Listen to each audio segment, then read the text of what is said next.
Welcome to the Hostile Zone. Use your voice, somebody hears you.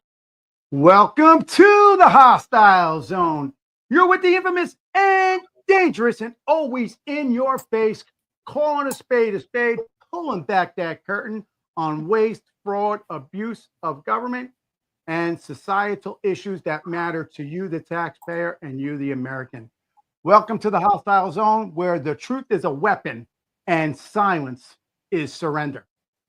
Tonight, we entered the battlefield of trauma, not in theory, not a debate, real life trauma, the kind that shatters homes, scars children, and leaves families wondering if they can ever breathe again. This week, the world has reminded us yet again of its cruelty.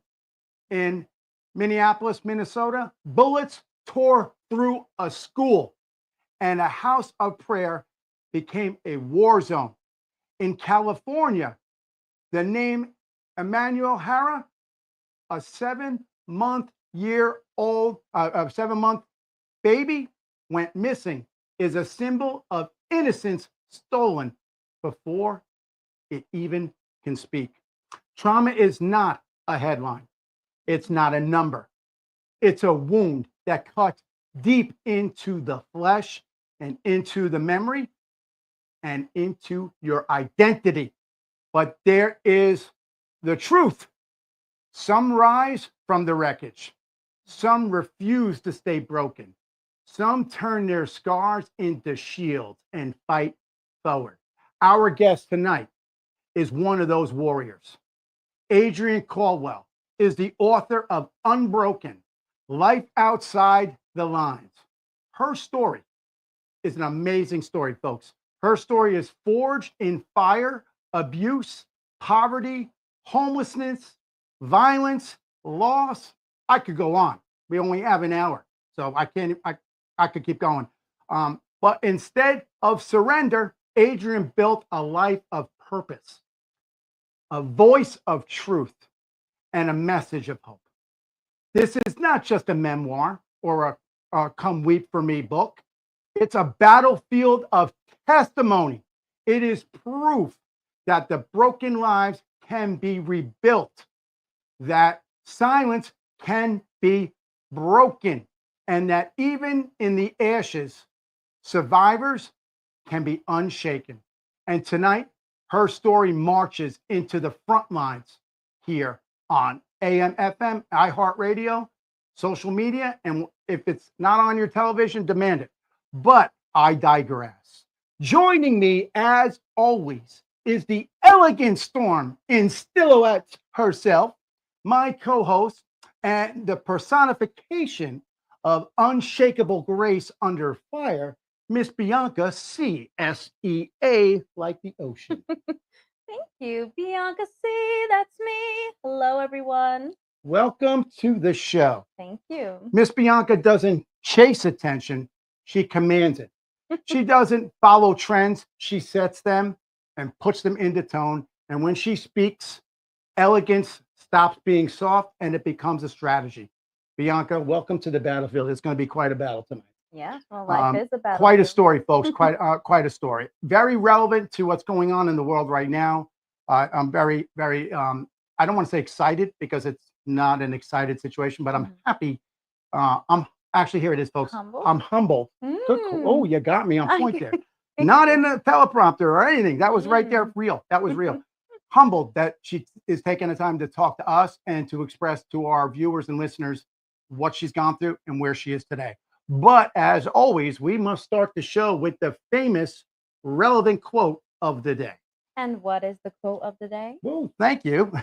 The quote, "The world breaks everyone, and afterward, many are strong at the broken places." The world breaks everyone, and afterward, many are strong at the broken places. Ernest Hemingway. Oh. Wow. All right, so let's get into it. Good one. Alice, let's bring in our guest, Adriene. Let's welcome her to the show. Hi, thank you both so much for having me. It's quite an honor to be here. My name My name is Adriene Caldwell. I'm the author of Unbroken, Life Outside the Lines. It's the story of my life from early childhood to about early 20s. During this time, I was either the witness to or the victim of the sexual assault of a young girl, the drowning death of another child, emotional and physical abuse, extreme poverty, mental illness, homelessness, horrifically abusive foster care, bulimia, drug and alcohol addiction, pedophilia, death, suicide, and even incest. Wow. You know, Wow. I mean, we spoke previously. Obviously, I've read your stuff and spoke, but it is just shocking. And you look great. You sound great. You're doing great things. You are the definition. Like if I open the dictionary, which obviously probably half of our viewers and listeners don't even know what a dictionary is anymore because AI will do it for you. But if you open up a dictionary, a Webster's dictionary, you are the definition of resilience, truly, I think. Thank I you. applaud you for that. Thank you very much. It has taken decades for me to get to where I am right now. And you still suffer, I'm sure. There's no way you can totally put it behind you. You're absolutely right. So with that, viewer and listener warning, there are some sensitive subjects that are going to be discussed. I don't want anybody who has been a victim of abuse or neglect or anything like that to be triggered. And I don't say that in a woke sense because we're not a woke show. I mean that it's because people who there are certain things. If you have PTSD, actually I like to call it PTSS because it's not a disorder. Something created it. It's not a disorder. It's a syndrome. People that might suffer from post-traumatic stress, they might hear something or see something tonight that might trigger them. I want to warn you on that before we move forward. So segment 1, we're going to talk about why the book was written. So I want to ask you, Adriene, you carried the weight of abuse, neglect, and betrayal of our very own systems that were meant to protect you. To write this book, you had to reopen wounds that most people would rather bury and probably be embarrassed to even talk about. So why did you choose exposure over silence? And what responsibility do survivors have to tell that truth to others, kind of like a pay it forward? Big question. Break it out however you like. So you're right. It took a lot of unpacking to get this book written. I was professional level at repressing emotions. I would put all of the trauma into metaphorical boxes that go on metaphorical shelves and go behind a metaphorical door. And I would just push everything down. And little bit of back information. So I was awarded the state. Children's Protective Services intervened. My mother was schizophrenic, physically abusive. At what age might I jump in that you got into the system? I was 12 years old. Okay. So after I got out, around the age of 20, I requested my case files. And I had this giant box, 2 huge stacks of letters of papers, monthly reports, psych evaluations, clinical evaluations, the entire story on how I entered foster care, all of it. And I've had that box for 20 years sitting under my sofa. And I would periodically try to go through the documents, go through the papers. And I just couldn't. And I would put them back under the couch and just leave them there for a few more years. And about 4 years ago, I was finally able to open the box and start going through the papers. And what got to me the most, and I had grown a lot. I had been able to forgive my mother. I recognized that she was schizophrenic. She was sick. It wasn't her fault. I realized with other people, they were in bad situations themselves. But the only person I've not been able to forgive was, I call her the witch from hell, TB. right? Yes, With a with a B, right? B. Remove the W. Okay. Yeah, TBFH. Yep. And I wanted some sort of repercussion, some sort of action taken against her for what she did to me. My schizophrenic, physically abusive mother, I had never have had a nightmare about her. But TBFH, I've had nightmares where I wake up crying as recently as a year ago. So I reached out to lawyers, I reached out to people in Children's Protective Services. I reached out to every connection that I could possibly find, and I kept getting the same answer. It's too late for you to do anything. There's Statute of nothing you can limitations do. wore up, right? I'm sorry? The statute of limitations wore past the time frame. You're Now, exactly right. I don't know if you want to say what state this occurred in.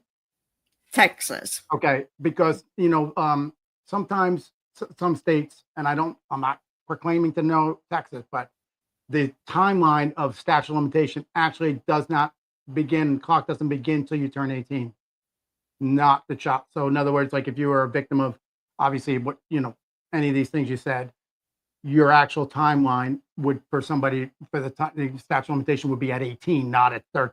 Some people And don't even realize at, that, and that plays a huge factor, especially in sexual assault cases and things like that. yeah, well, for me, 18, it was a 2-year statute of limitation. All the lawyers said there's nothing you can do.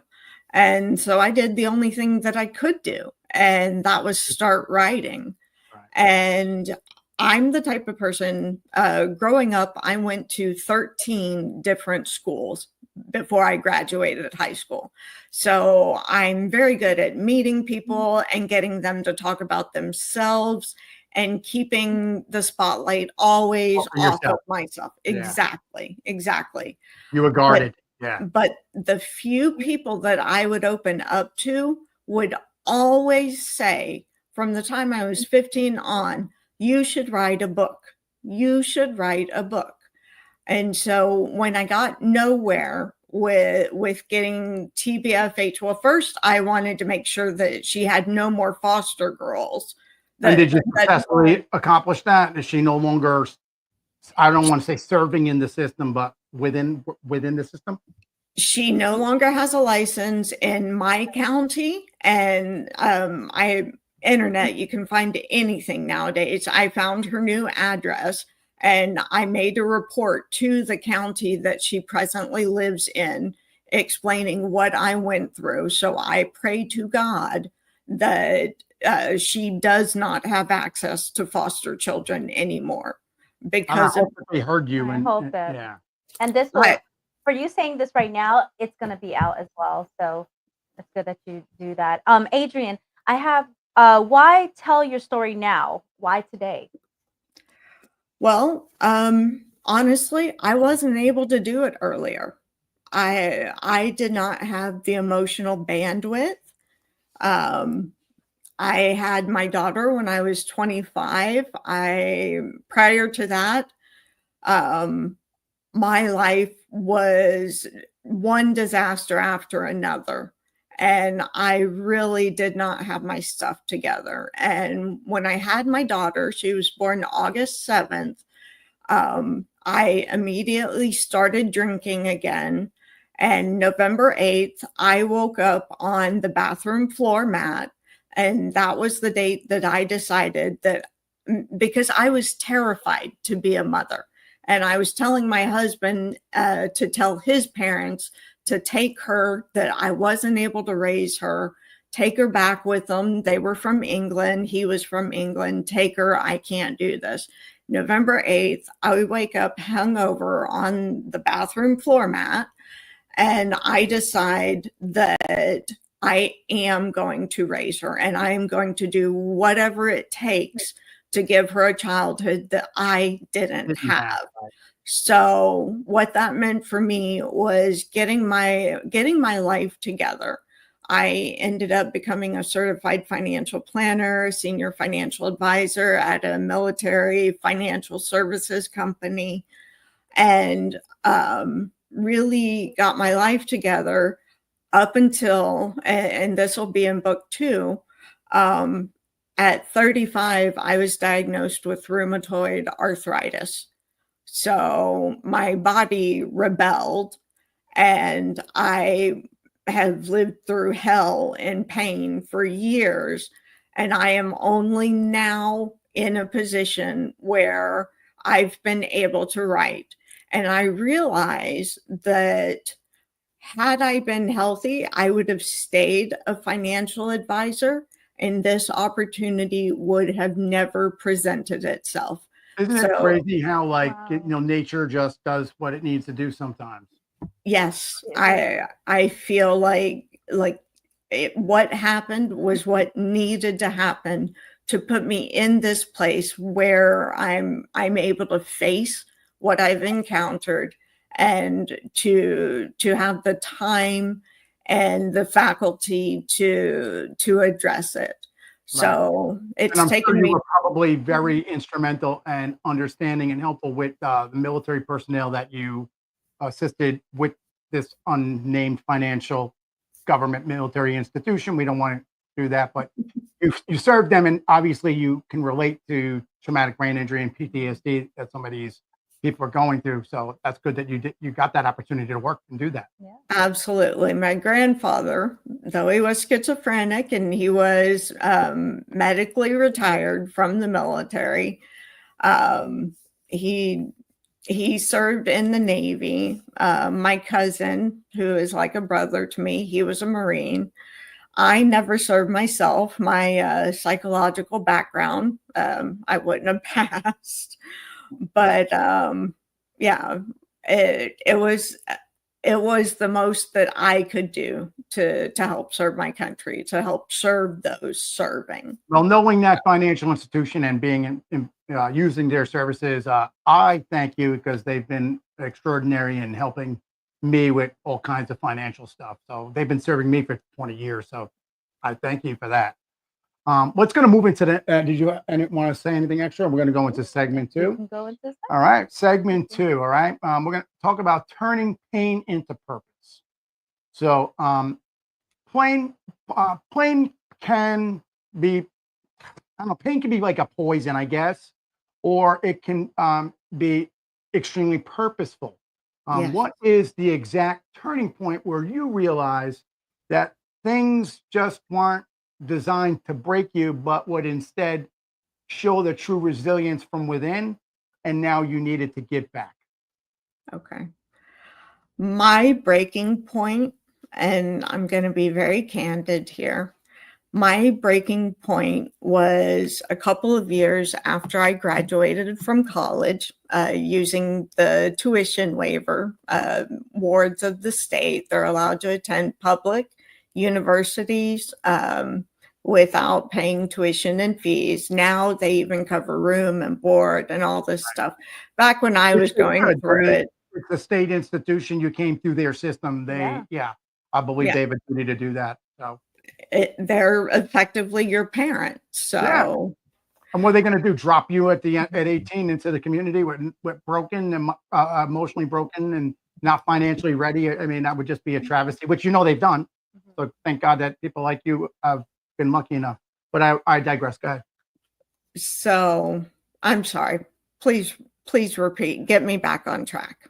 Basically, I read a lot there, and I just wanted to know, like, what was the big breaking point? Because obviously, some people get the pain and they realize that's it, I'm broken, and others say, no, I wasn't really meant to be broken. I was meant to get punched and take this pain and then use that as a tool to help others.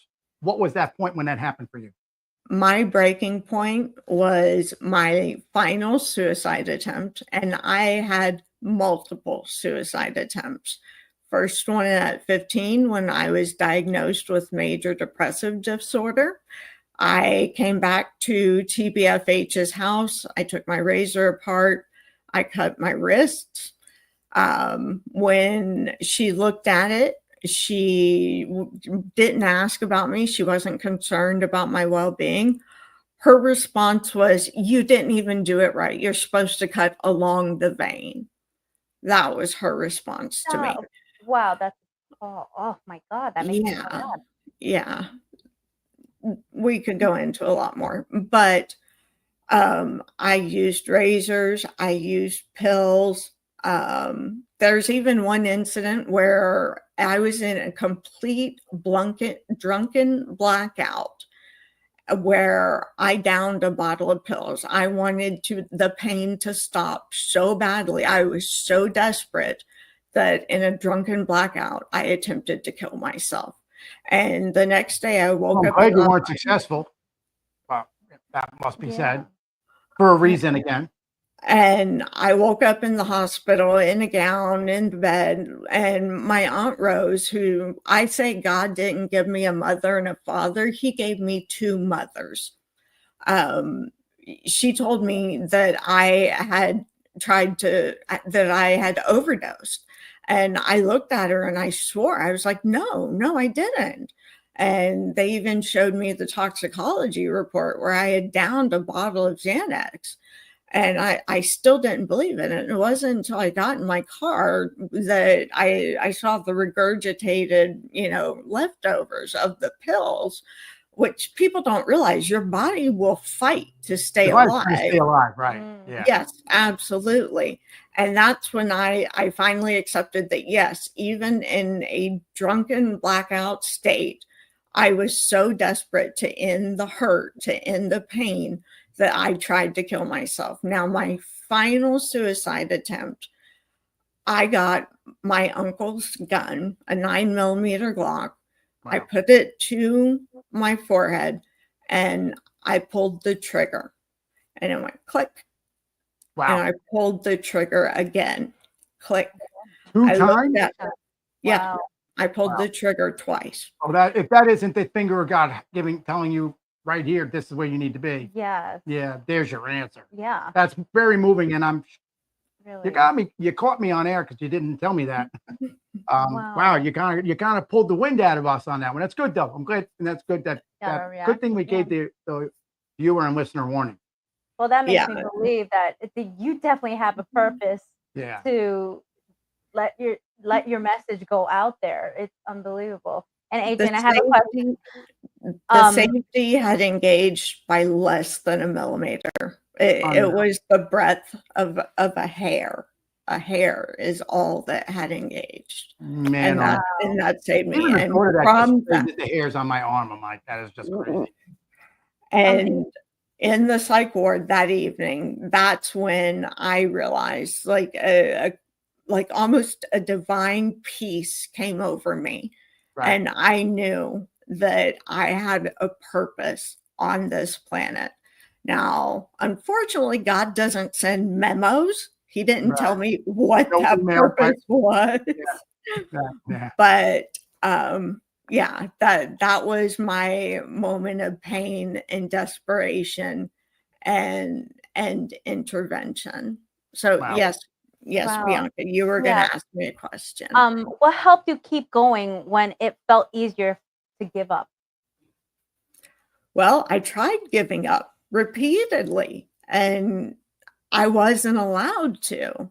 Whatever higher power you want to call it, it wasn't an option for me because I tried repeatedly and it never worked. So I came to the conclusion that my time on this planet would not be over until I had achieved my purpose, whatever that purpose was. And right now, I think it's having written my book, sharing my story. I believe that's my purpose, to give others hope and to inspire others. Anybody who's struggling or who has struggled in the past, to let them know that their situation is temporary. It's not always going to be that way, and to just invoke them and entreat them to take just a baby step, just one step forward, and then follow it by another and another. And ultimately, you will be out of that situation. You said something key there, and I like what you said, and I want to reiterate it myself for the viewers and listeners. you were able to tell yourself this is a situational time period issue, not going to be the same tomorrow or the next day. People look at it, an incident that happened to them and say, it's forever made changes. And you have to look and say, yeah, this happened. It was terrible stuff.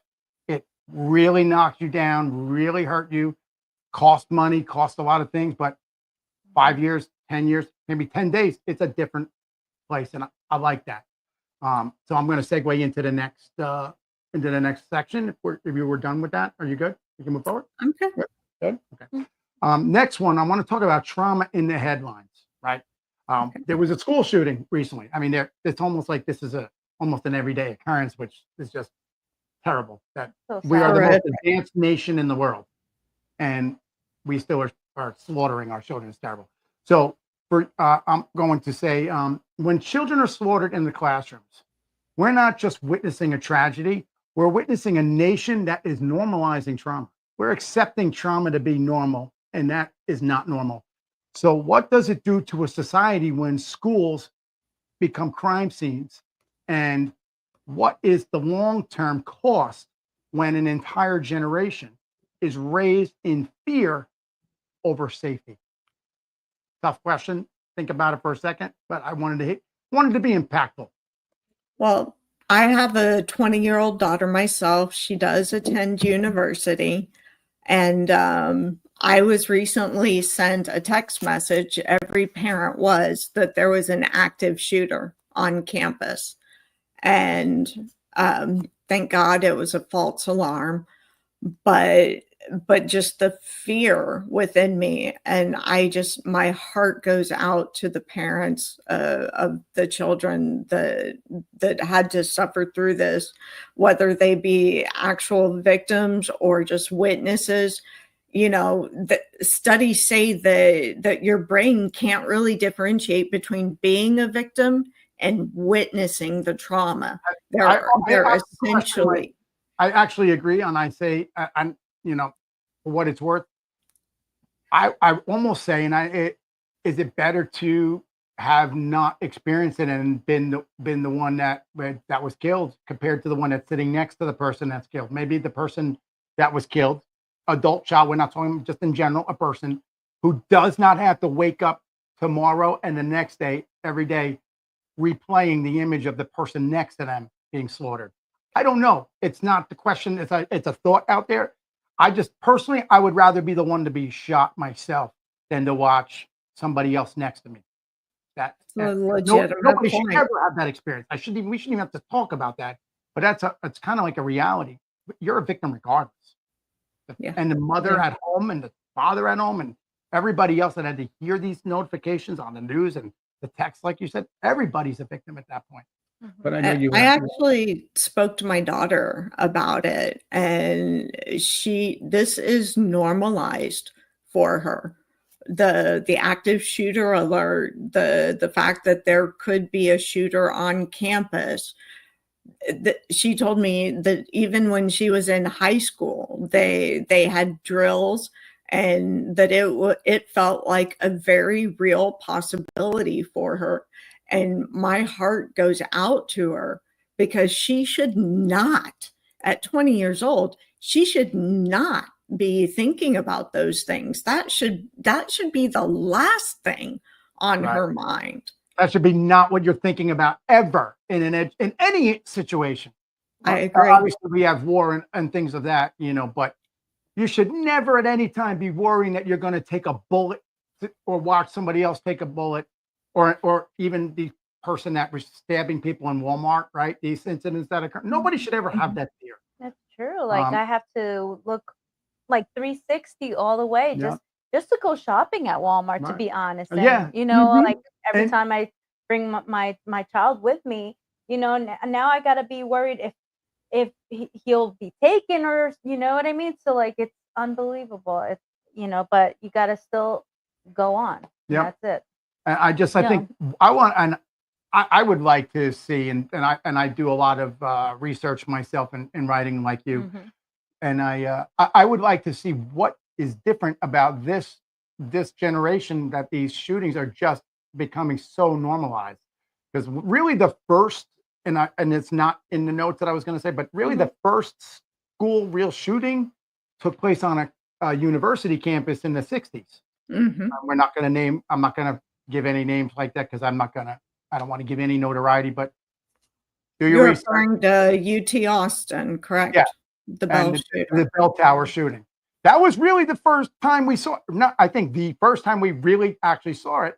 And then now it's like a regular thing. I don't know. It's crazy. Something's wrong. Something's wrong. Adriene, I have another question. When schools aren't safe, how can kids and parents begin to heal? God, Bianca, that is a fantastic question. And honestly, I don't know that I have an answer. Because somebody wants to know that. One of our viewers or listeners is feeling that, and they want to hear from somebody that's been through it like you. How do you deal with it? Repeat the question for me, Bianca, please. When schools aren't safe, how can kids and parents begin to heal? And you're on the front lines. You've experienced things, so you're here. I don't know that you do heal when you're still scared for your safety, for your well-being. I don't know that it can happen until you are in a safer place. Now, for me, it took decades before I was able to even put down roots and to begin to feel like for decades, I felt like the rug was always going to get pulled out from under me, no matter what situation I was. Failure. Right. And my life proved me correct. I've written one book, which goes up to early 20s, but the hits just came on coming.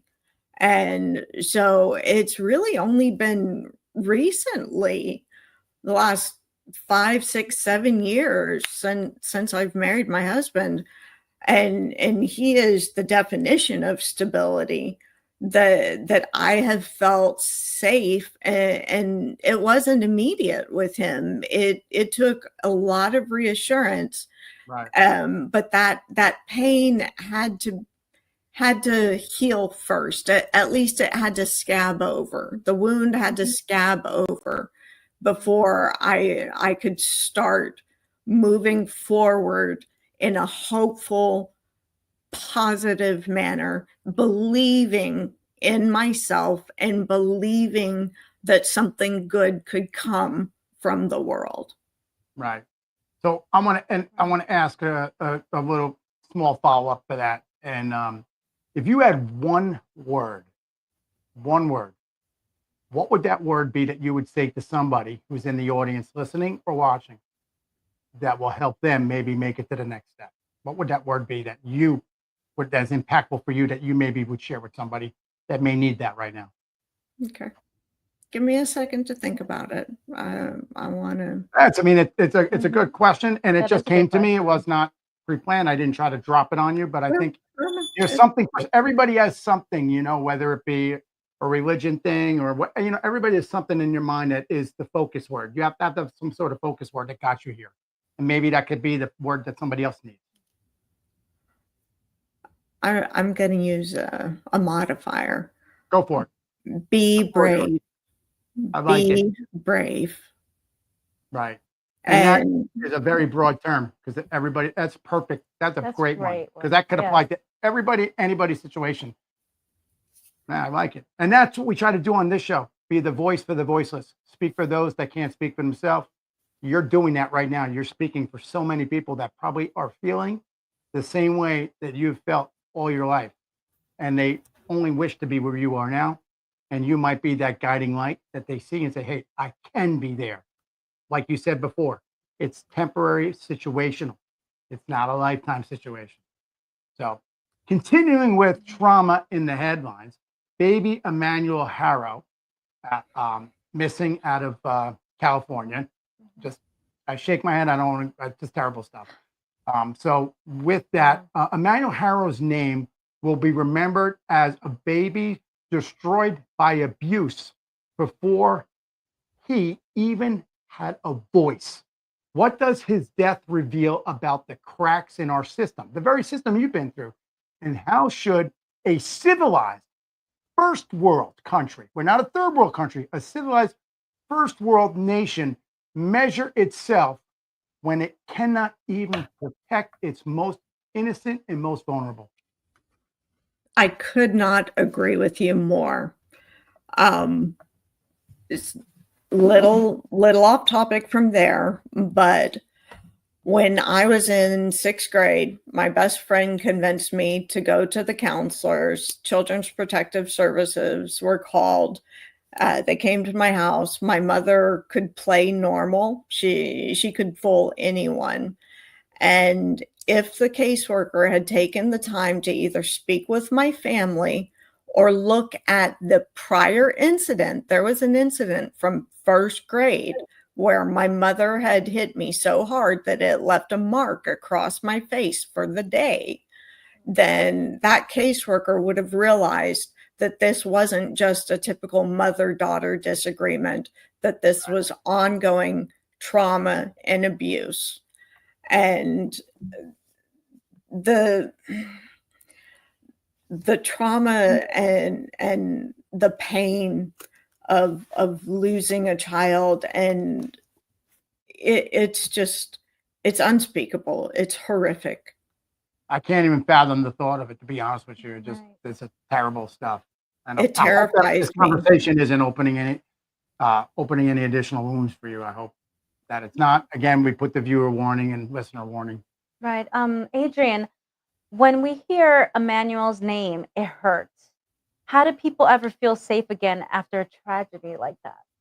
Because and just for a little backstory on the father who, well, the mother was charging this as well, but the father had a previous conviction, a felony conviction for child abuse, and the judge used their discretion as a judge and just gave straight probation and some class about abuse, and now there's a dead baby. I just wanted to throw that in. We need top-down renovation. That's not the right word. We need top-down restructuring, and I think it has to start with the very top people, the people in charge. They have got to recognize that our system is failing our children, the most vulnerable people, our most vulnerable population. It's our most cherished resource. Forget fossil fuels, forget oil, forget natural gas, forget tech. This is the future of our own people. It's our most valuable thing. And it goes even beyond our children, our disabled, our mentally ill, we are failing these people repeatedly over and over. And the same, just like you said, the father had a felony conviction. He should have been nowhere near a child. He should have been in prison. Right. And the system is perpetuating the cycle of abuse by failing to stop it.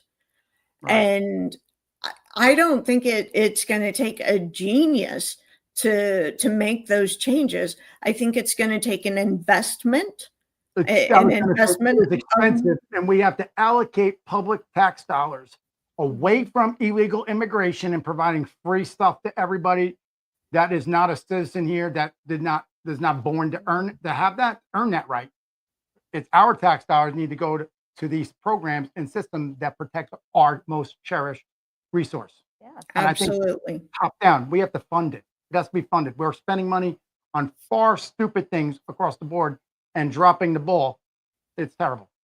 So when I was in foster care, I had a social worker. She had 30 plus kids. She was underpaid. She was making $36,000 a year or something like that. Now, granted, this is 1990, 1992, but that's not a lot of money. Somebody with the education and the requirements to do this job. Yeah, absolutely not. And they're not given the proper equipment. It's and authority. A lot of times, a lot of states don't have the authority. Some states are county by county. Now, I can speak for New Jersey because I worked in that system and I know it very well inside and out. It's a statewide system. It has a law enforcement component. But you go to other states, it's a county social service thing with no law enforcement authority. And when you leave the county, you left the jurisdiction and they have to refer it. Let me And ask people get you, lost. did they allow contracting of services? Yes. Yes. Okay. I And it think would be that's community services, wraparound funds, wraparound funding. I think that is a huge problem because you're creating gaps in oversight. The social worker is a state employee. Right. The TBFH, she was not an employee of the state. They're really She not supposed to be worked. making money. They're supposed to be getting expenses money to be used for the child.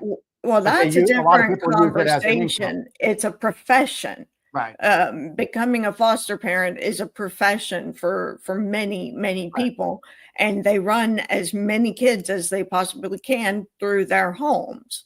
So I was in therapeutic foster care, which meant I needed a higher level of Right. emotional support. I needed therapy, and that meant more money. Right. So she worked for them.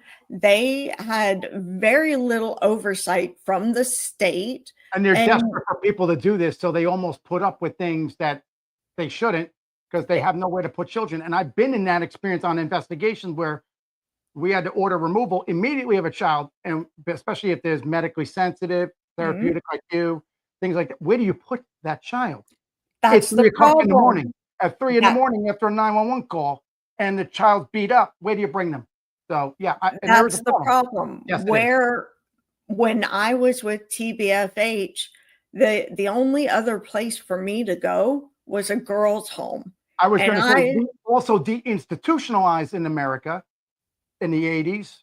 Everything prior to that was institutionalized. So, orphanages no longer exist. There's no such thing as an orphanage anymore because that was a big institution with many. We kind of backed away from that. And then we ended up with this new system like what you went through. And there is a lot of fallout in that. So it is tough. And I don't know. It's a really tough thing because is an institution better or a home better?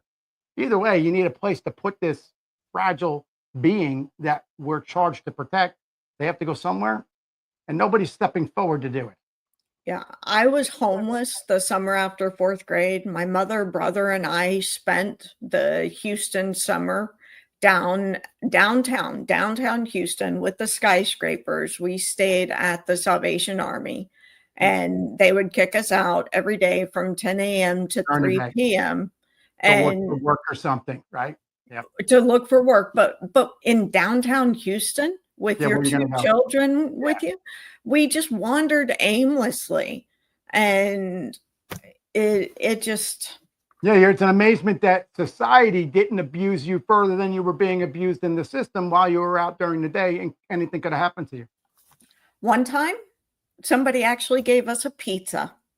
Somebody walked up to us and gave us a pizza, and it was one of the nicest gestures. Right. But my point in bringing that up was that I had already been in a homeless shelter. I knew what that looked like. And when I first went into foster care, I had to spend 2 days at a girls' shelter. And Right. I knew that I went with the devil I knew. I stayed with TBFH. I couldn't complain or make complaints against her. I lived It would with have been her life worse. Yeah, it would have been yeah, worse. Yeah. yeah. I would have made my situation worse for me. So I had zero recourse, and that's part of the problem. Right. And, I'm going to continue on with the broken system. And I have a follow-up question for you with that because I have strong feelings on this broken system as well. So you were failed by clearly the foster care system, failed by the mental health services that should have been part of that very system, failed by the very institutions sworn and taken an oath to protect you. So at what point does failure actually truly become a betrayal?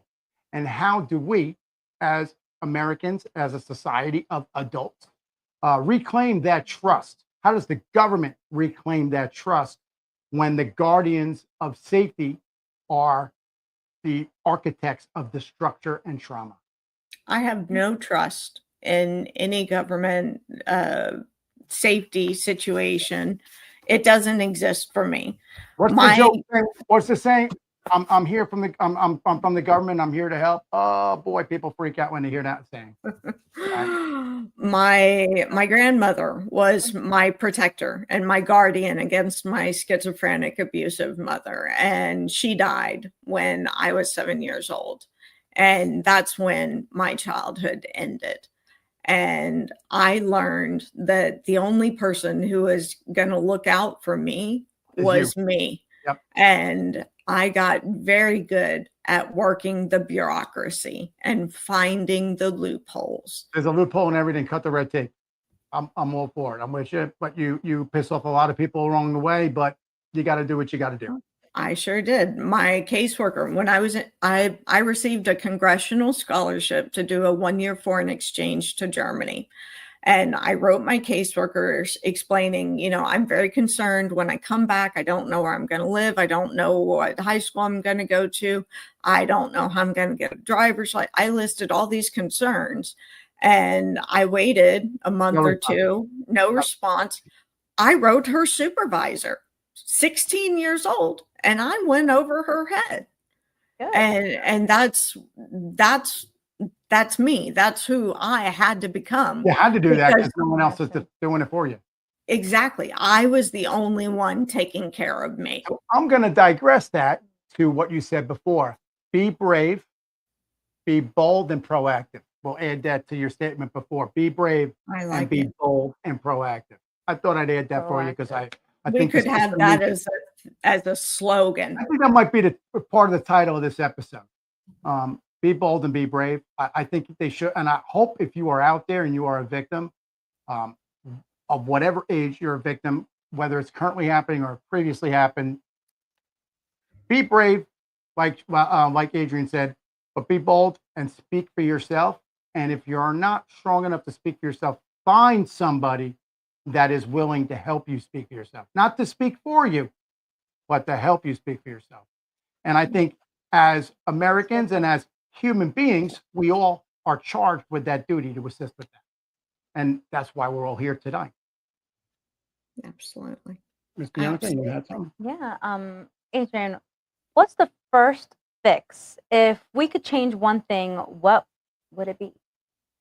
Your broken system. What's your first piece? Good point.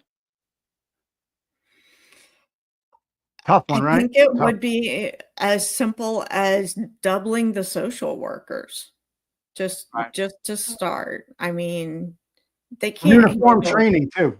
I think uniform training, right? So everybody is on the same page. Yes. Uniformity.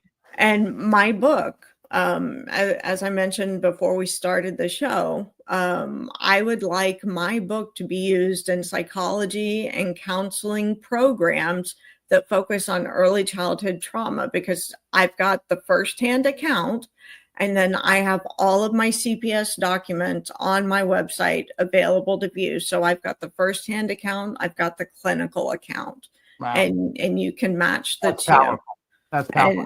And when the show, in the description for the episode and for Spotify and everywhere, all the links to get to your website and to buy your books will be available to everybody as well. Thank you. Moving forward to the next segment, the power of speaking out.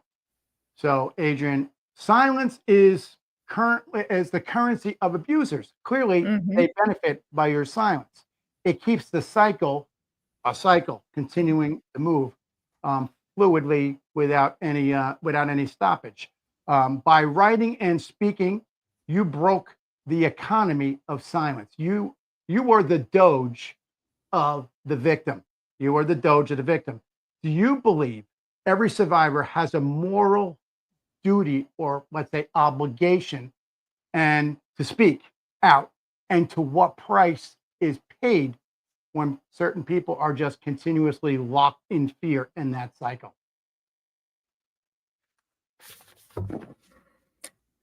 I don't think that the individual has a moral or psychological obligation to speak out. Right. I think it would benefit them tremendously to do so. That Can you goes tell them back to why? Give them because somebody's hearing you and listening to you or watching. Tell them why. because it allows you to take back some of your power. I Some like of it. the power that when you're silent, the other person has your power. Right. When you speak your voice, when you speak your truth, you're reclaiming it. It's yours. Right. So, Well, you've definitely Yeah. reclaimed it, and you're showing resilience by doing what you're doing. And this is a very Absolutely. impactful Yeah. episode, that's for sure. Miss Bianca, you I wanted to know tell it's taking it to heart. yeah, it right is very, now. very good You episode, know. that's for sure. I know. And Well, I know that you reached somebody today, guaranteed. guaranteed. Yes. that's Adrienne, many survivors stay quiet. What would you say to someone afraid to speak up? Well, I understand the fear. When I was going through the foster care, when I was going through the system, I was terrified. My mother, when she found out that I was talking to social services, I mean, holy hell broke loose. But Especially when they let you down and then you go back to the abuser and they know that you ratted them out. The abuse is now worse than it was before. yes. And many of But the abused, I want to throw this in, many abused become abusers. And hurt I know that people that's hurt something that people. probably rolls through your mind, and you're doing everything in your power to ensure that you don't do that. And that's why you're here. And I applaud you Absolutely. for that. Thank you. I made a very adamant point that the generational trauma that my grandparents passed down to their children, passed down to us, that I stopped and I did not pass it down to my daughter. Mental illness, for example. When she was 14 and told me that she was struggling with depression and anxiety, I took her seriously and I immediately got her a doctor's appointment and an evaluation. And she, about a year ago, she said, "Mom, thank you so much for doing that for me, because so many of my friends, they've needed help and their parents wouldn't listen to them, wouldn't help them." And to me, mental illness, it it's a chemical imbalance It's a in real your thing. It's a real brain. thing. Yeah. And I compare it to a diabetic who needs insulin. Would Right. anyone ever shame a diabetic for No. using insulin? No, of course not. And that's Your dopamine exactly receptors and your serotonin receptors, if they're not operating properly, you're going to be consistently in a rut, in a whatever. I know. Adrienne, Yeah, you're really making me cry right now because Well, then you know what? We're going to go you're to being such a good mother. I saw of the tears coming down. recognizing to help your child. I mean, I don't know what else a good mother could be to recognize that and try to help your child. You're doing thank great. you. And with I'm that, sorry. we're going to move into our next Being a segment. mother, I've been like extra sensitive now. So like when you become a mother, you understand even more. So Well, I don't that's know. I why get more extra sensitive. our next now. segment is going to be about hope and healing.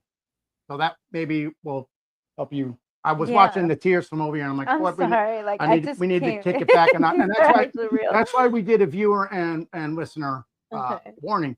So hope and healing are truly real, and this Yeah. is the uplifting section. It's the last segment before we have to close, hard Yes. close, because we're pushing really hard to the end.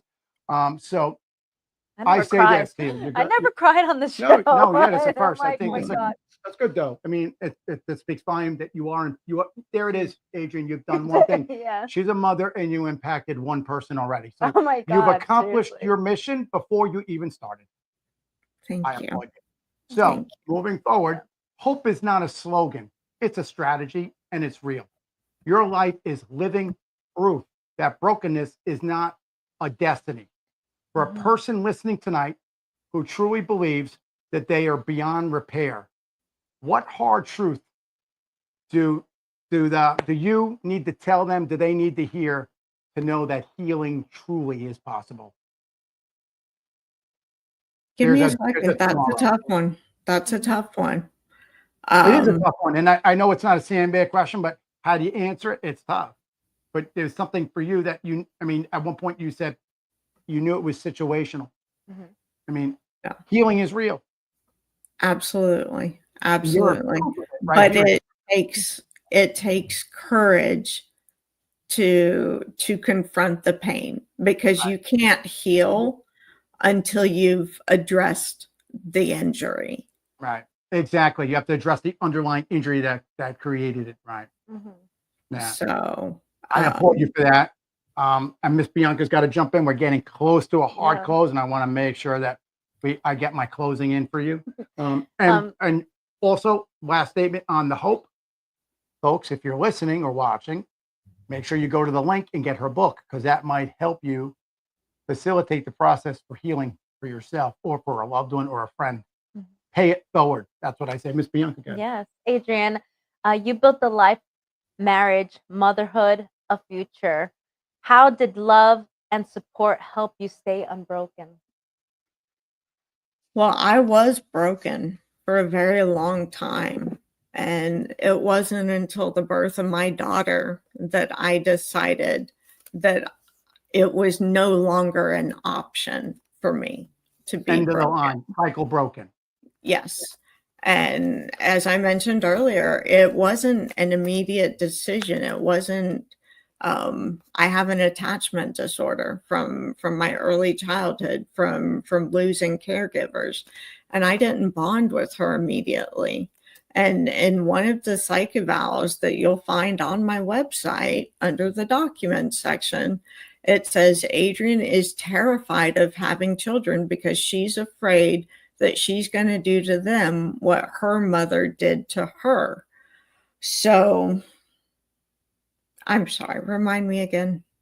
No, you were going there. You were there. You were there. Yeah, just keep going what you're going. You're basically just saying that there's hope, and that you don't want to continue the cycle. Take it. You don't have to go scripted on my question. Just go what you're doing. But we are on a hard close. You got about 30 seconds left. Okay. You just, I had to make a decision, and I made the decision to care for my daughter. And that meant stopping all of the self-destructive behaviors that I was engaging in. I was self-sabotaging, I was self-medicating, and I had to take a stand with myself and demand better of myself. And I'm sure late at night, even to this day, you have thoughts in your mind, not about what has happened to you, but are asking yourself, am I good at what I'm doing for my child? Am I good? And yes, but I can tell you from what we can see, you're doing it, and you're doing the right thing. You become somebody. You created something, and adversity sometimes creates advocacy, and that is you. And I'm so glad that you're breaking the cycle, because it is hard. And I say thank you for breaking that cycle. Thank you. I want to give you 10 seconds before we come to, I have to go to my closing. Tell the folks about your book, when it's coming out, and then we're going to move you to the green room, and I'm going to close out. Okay. Please visit my website, unbrokencaldwell.com. Sign up. It's just your name and your email. I'll send you the prologue in chapter 1 immediately. There are links in the email for you to pre-order. It says December 1. I'm changing that. The ebook and the audiobook will for sure be out October 7th. My publishing company and I are desperately working to get the print book out at the same time, but I can't promise that quite yet. But I think the print book would be key, honestly. Which would be holding key. It in your hand. Key. Having a hard copy in somebody's hand, I think, will be impactful. Because it becomes a real thing like that. It's in your hand. Wow. Yeah. I had a test drawn up. This is a paperback, but it has flaps like a hardback.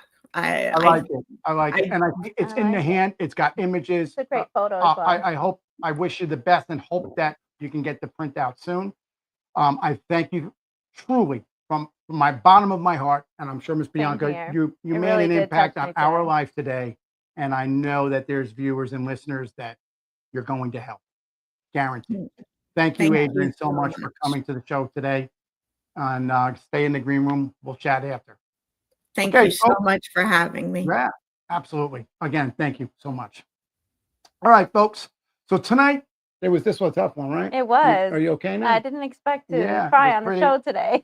So That's okay. I mean, we're humans. But you know what? It really was a great show today. It I think really was. yeah. It was very If you were touching. affected by it Yeah. and you're not a victim of abuse Mhm. or anything, then clearly somebody who has been or is currently will truly feel it even harder than you did. Absolutely. Okay, folks, tonight we marched with Adriene Caldwell through the fire. She is not just an author, she is just a survivor. She's better than a survivor. She's living proof that trauma does not have to be the final word. It is not the final step. And as to quote her, it is situational and temporary. You decide your fate. Her memoir, Unbroken. Great Life, title. yeah, right? Yeah. Great Her title. memoir, Unbroken. Life Outside the Lines is more than a book, folks. It's more than a book. It's a battle testimony from the front line. It is a shield for the wounded. Buy her book. Feel her emotions come off that page, and maybe it'll blend with yours and help you get through what you need to get through, or contact an advocate or somebody to help you. It's a torch for the lost, speaking for this unspoken. And it's a reminder that scars are not a sign of weakness. They are marks of a fighter who stood their ground and refused to surrender. But as Adrienne life inspires, the headlines demand our fury. In Minneapolis, children paid the price of bullets in classrooms meant to hold books and prayers. In this instance, since it was a Catholic school. In California, the name Emmanuel Haro, a baby who never lived to see the first birthday. Just picture that in your mind. Never going to see his first birthday. Never did, never will be a reminder of why innocence is destroyed and cruelty is winning. What are we going to do to fight back? Adrienne's story is hope. Emmanuel's story is a warning that this could be your child next, or the person next to you. One shows human spirit and the human resilience to fight through adversity and to seek positive change. The other shows that we cannot wait one more moment to look for it. We must act now. This is a war, not against one. It's against the abuser, not against one tragedy. It's against a failing system. Every silence, every indifference that lets trauma win is a loss for our society and our most cherished resource, children. I thank Adriene Caldwell because she rose from the wreckage, and Emmanuel Haro, unfortunately, never will. Sad moment, sad moment. So let Adrienne's resilience be your armor. Let Emmanuel's name be your battle flag, and raise that flag high. And let them both remind you that surviving is not a weakness. It's a fight to win the war, not win the battle. And healing is not a tragedy, it's justice. And just leave one question with yourself. Can you look at yourself and say, you've done the right thing?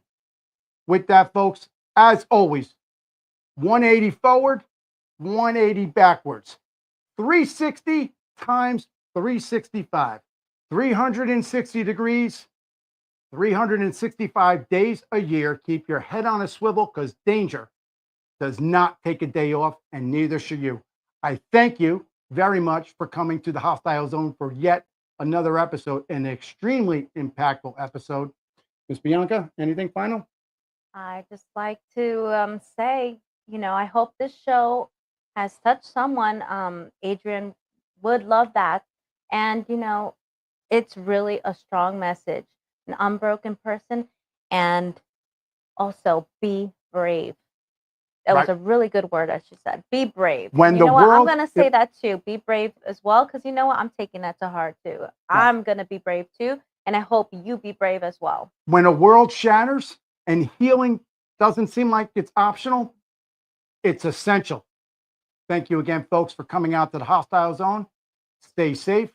Tune in. Check us out on every single podcast platform in 57 countries, as well as our AM, FM, iHeart Radio, Spotify, etc., as well as social media. Thank you. God bless America, and good night.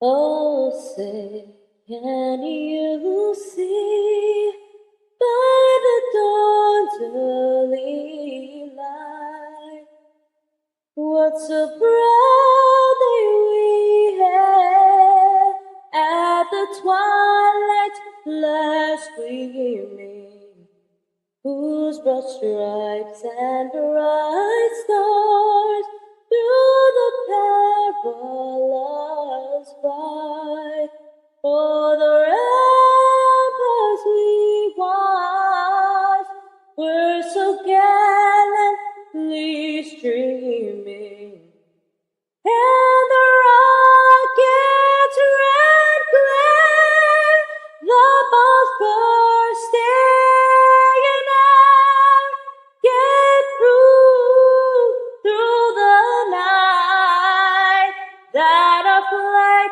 was still there. And she's not going anywhere. Oh, say does that star-spangled banner